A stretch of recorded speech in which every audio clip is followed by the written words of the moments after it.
అందరికీ నమస్కారం అండి. ఈరోజు కురుమద్దాళి విజయలక్ష్మి గారు రచించిన అందమైన అపశృతి అనే కథను విందామా? శృతి భారంగా నిట్టూర్పు విడవడం మినహా మాట్లాడలేకపోయింది. ఏం జరిగి మీరిక్కడికి వచ్చారు? రామరాజు అడిగాడు. చెబుతాను అంటూ శృతి జరిగిందంతా పొల్లుపోకుండా చెప్పింది. వాళ్ళిద్దరూ ఇంత కథ నడిపిస్తున్నారన్నమాట. వాళ్ల మధ్య ఉత్త అక్రమ సంబంధమే కాబోలు మా ఆస్తి కోసం కూడా చూస్తున్నారనుకున్నాను. వీళ్ళకో ముఠ వ్యవహారము ఉందన్నమాట రామరాజు అడిగాడు. మీ కథ చెప్పండి రామరాజుని అడిగింది శృతి. పరస్త్రీ వ్యామోహం లేని మా నాన్నగారు మా అమ్మగారు స్వర్గస్థురాలైన పెళ్లి మాట తలపెట్టలేదు.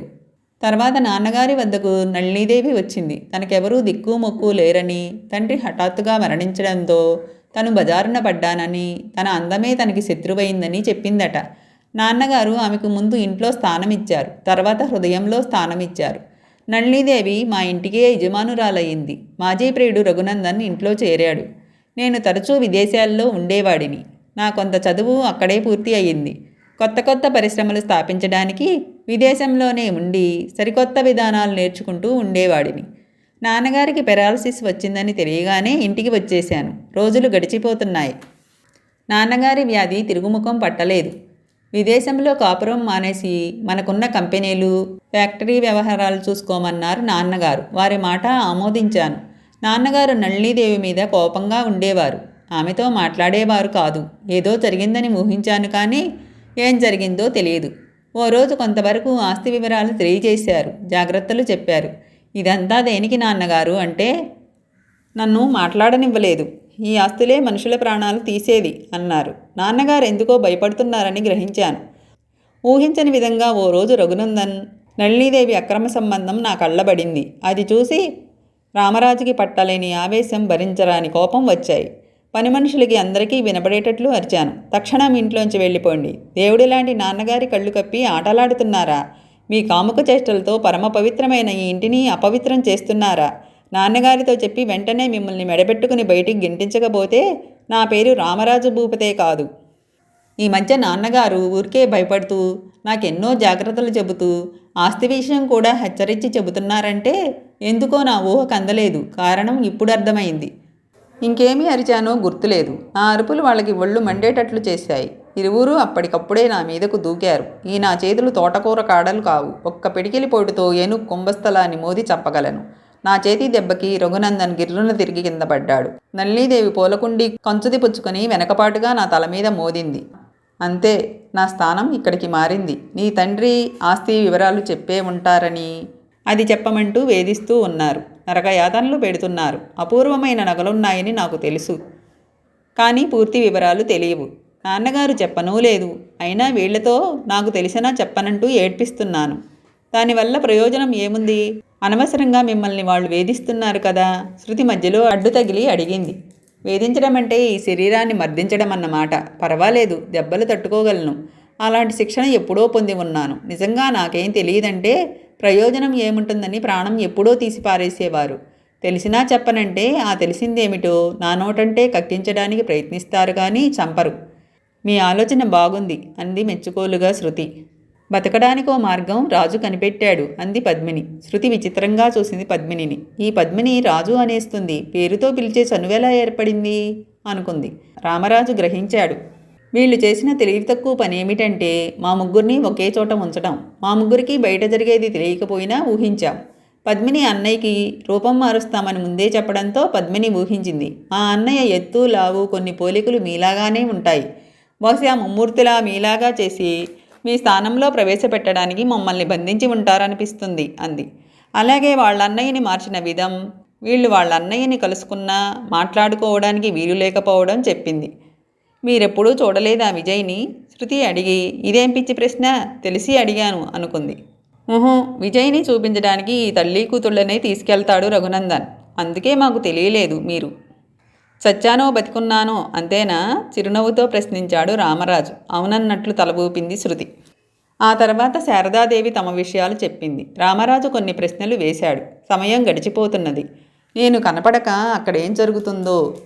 విజయ్ తొందరపడ్డాడంటే జరగరానిది జరగవచ్చు. నన్ను బంధించి దాచడానికి మరో రహస్య ప్రదేశం లేకనో ఏమో మీ దగ్గరే పడేశారు. మనం ఎవరమో తెలుసుకుని మనసు విప్పి మాట్లాడుకోగలిగాం. ఇప్పుడు చేయగలిగింది ఇంక ఒక్కటే, దేవుణ్ణి ప్రార్థించడం, లేక పారిపోవడానికి వీలవుతుందేమో ప్రయత్నించడం అంది శృతి. రామరాజు వైపు తిరిగి చెప్పనా రాజు అంది పద్మిని. కానీ ఆజ్ఞ కావాలా దీనికి అన్నాడు రామరాజు.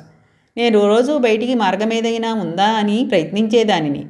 నాకు ఈ గదులు చూసిన నాడే అనుమానం వచ్చింది. ఇవి స్పెషల్గా కట్టించిన గదుల్లాగా ఉన్నాయి.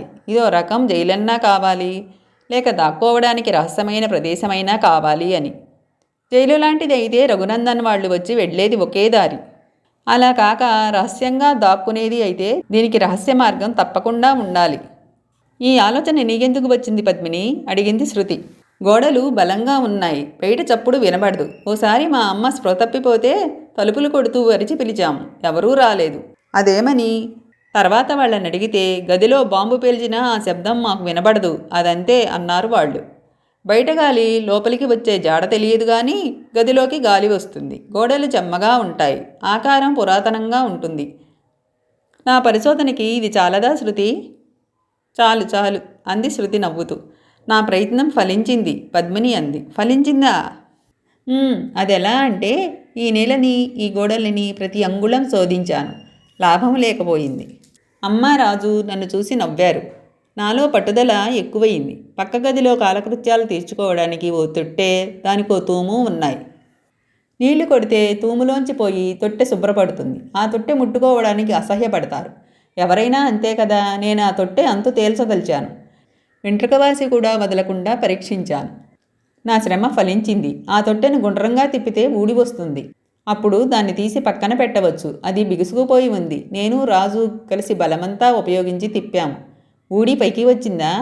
శృతి ఆతృతగా అడిగింది. తిరుగుతున్నది కానీ ఊడి రాలేదు చెప్పింది పద్మిని. అయ్యో, మరెలా? అదే పరమరహస్యం. ఆ తొట్టిని తిప్పితే ముందు ఏమీ ఫలితం కలగలేదు. తర్వాత కనిపెట్టామనుకో, 25 సార్లు తిప్పితే గోడ విడిపోయి ద్వారం కనబడుతుంది, కాశీమజిలీ కథల్లో లాగా.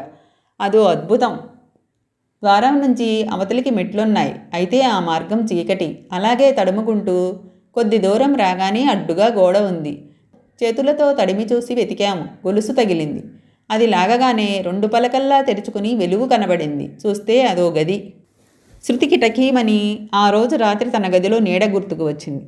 ఆగాగు, ఆ తర్వాత ఇది నే చెబుతాను. 2 ఒకటి అవునో కాదో నువ్వు చెప్పు అంటూ తన గదిలో సంఘటన పద్మినికి చెప్పింది. అయితే ఆ రోజు నువ్వేనా ఆ మంచం మీద లేచి కూర్చుంది? ఆశ్చర్యంగా అడిగింది పద్మిని. ఏమిటేమిటి అంది శారదాదేవి. గొప్ప అద్భుతం అన్నాడు రామరాజు. ఆ తర్వాత దాని గురించే మాట్లాడుకున్నారు. పద్మిని గోడలో మాయం కాలేదుట, నేల మీదనే దారి ఉందట. శృతి లేవడం చూసి గబుక్కుని కిందకి దిగి ఆ పలక మూసేసిందట. శృతి ఎంతసేపు గోడనే పరిశోధించడం వల్ల ఆ మార్గం కనిపెట్టలేకపోయింది. ఆ గదిలో నేలకి డిజైన్లు ఉన్న పలకరాళ్లు పరిచి ఉన్నాయి. వాటిల్లో 2 రాళ్లు కొద్ది మార్పు అని, వాటి మధ్య సన్నటి గీత ఉందని కొత్తవాళ్లు కనుక్కోవడం అసాధ్యం. అంతా మాట్లాడుకోవడం అయిన తర్వాత, మరి మార్గం కనిపెట్టావు కదా, ఇన్నాళ్ళు ఆగారేం? సమయం చూసి పైకి వచ్చి పారిపోకపోయారా అంది శృతి. ఏదైనా జాగ్రత్తగా ప్లాన్ ప్రకారం చెయ్యాలి. ఆ గదిలో ఉన్నామె నన్ను చూసిందేమో, ఆ గదిలో కాపలా ఉన్నారేమో, తొందరపడే బదులు ఆగిపోదామని ఆగాం. అది నళినీదేవికి సంబంధించిన గది అయితే మేము బయటపడితే ఈ తఫా మరో చోట బంధిస్తుంది. జీవితంలో ఇంక బయటికి రాలేము. అందుకే రోజులు లెక్క పెడుతున్నాము. ఎలా? రోజుకి 2 సార్లు భోజనం వస్తుంది కదా, అంటే పగటిది రాత్రిది ఒకరోజు. అలా అన్నమాట లెక్క.